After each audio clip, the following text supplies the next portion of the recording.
Ah, Paris, la ville de l'amour. Gauloise au bec, un Français est installé à la terrasse d'un bistrot.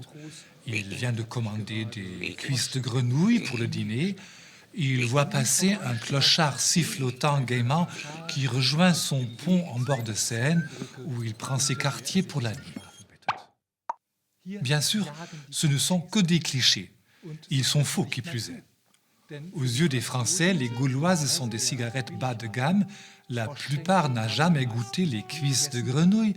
Et quant à la ville de l'amour, peut-être pour les touristes en voyage de noces. Mais le plus éloigné de la réalité, voire le plus malhonnête, c'est cette image idéalisée du clochard parisien. Le sans-abri dormant sous un pont semble être l'une des images d'Épinal de la capitale. On le retrouve même dans l'art, la littérature et le cinéma français, où il incarne celui qui s'est affranchi du cadre et des contraintes de la bourgeoisie. Quant au mot clochard, que les Allemands ont adopté pour désigner le clochard typique de Paris, on ne sait pas vraiment d'où il vient. Il existe deux explications sur son origine.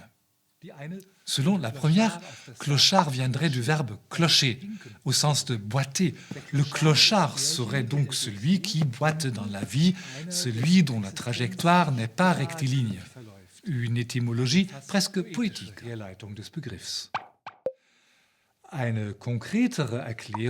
L'autre explication, plus concrète, fait remonter notre clochard à la cloche. Il s'agirait en l'occurrence de la cloche qui annonçait la fin d'un marché. Par exemple, celui des Halles de Paris jusqu'aux années 70 à 4 heures du matin.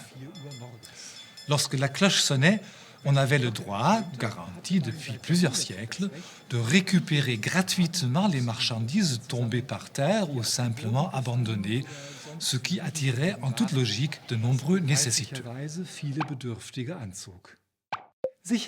Une chose est sûre, l'image nostalgique du clochard est bien loin de la réalité.